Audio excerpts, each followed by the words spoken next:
Hello everyone, welcome to my YouTube channel. Today I'd like to talk about whether you should apply for a job just purely based on online reviews. Some time back, my wife received a job offer. Although she's been in the same industry for some time, it's not a company she's familiar with. So while she's listing down the pros and cons, I whip out my phone and went to Glassdoor app. Now for those of you who may not be familiar, Glassdoor is an American company rating website where current and past employees of the company can actually leave reviews.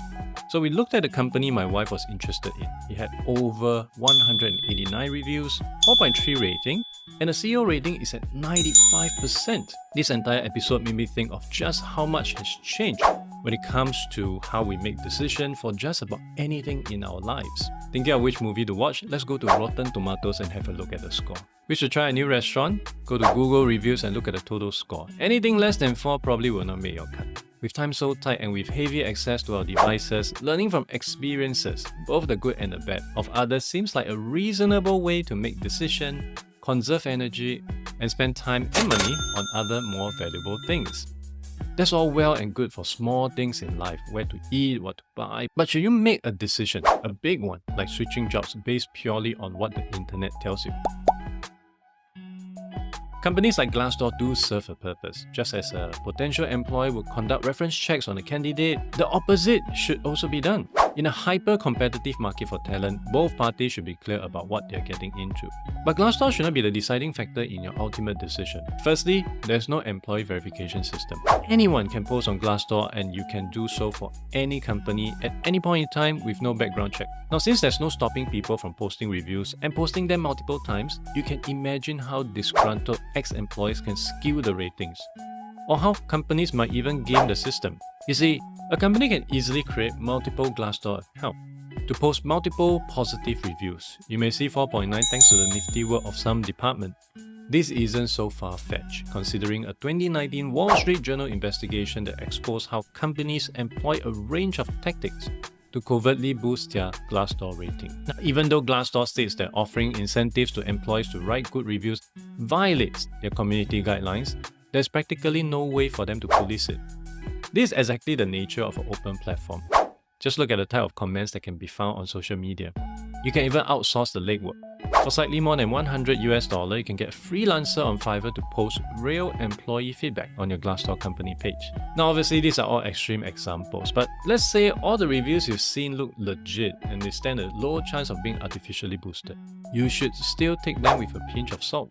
Because just think about it, when an ex-employee leaves on bad terms, this negative experience can be highly emotional. But the facts may not be clear.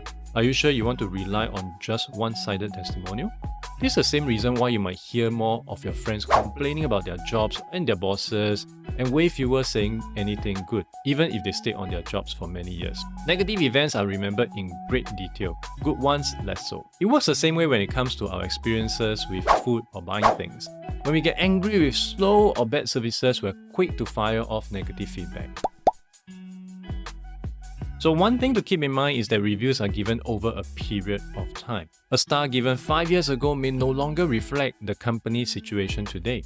And a lot of companies have offices in multiple locations with different teams to bring with them different culture and work environment. Since team dynamic may differ, it is challenging to ensure company values are being practiced consistently across. A bad review for a department in the marketing may not really be a true reflection of how it is in the finance department. Just look at DBS. They have more than 12,000 employees in Singapore alone and more overseas. But there are only slightly more than 4,000 reviews on their Glassdoor page. That's honestly a very small percentage. If you're joining a department of 10 people, you're essentially depending on the feedback of 1 or 2 to decide if you want to join. People you don't know at all. That sounds pretty risky to me. For many of us who had to rely on word of mouth from friends or acquaintances working in a company to find out more about the work or the culture or what the boss is like, we know a healthy dose of skepticism should accompany any reading of such reviews. But a younger generation of workers fed on a steady diet of Google reviews of just about anything and everything can be challenging to navigate. Poll from inside company Fido found that young people place more trust in verified reviews by strangers than friends or family. My advice is for all candidates not to rule out good old-fashioned due diligence. If a company you're applying for has low ratings, make an effort to seek out existing employees and ask them about it. If they brush it aside, there may be some truth to it. Triangulate the information with other professional networking sites like LinkedIn, where you can identify people who are in this network. Get an introduction, check in with them unofficially at an appropriate time. You can easily find LinkedIn connections working at the company you have an eye on. Such detailed investigation may require more effort, but if you are making a career move, a decision that's arguably almost as important as choosing who to marry, then an approach of relying on reviews alone may sound too flimsy. I hope you enjoyed this video. Would appreciate if you could like, share, or comment on it. Also, don't forget to subscribe to this channel to get notified of all future episodes.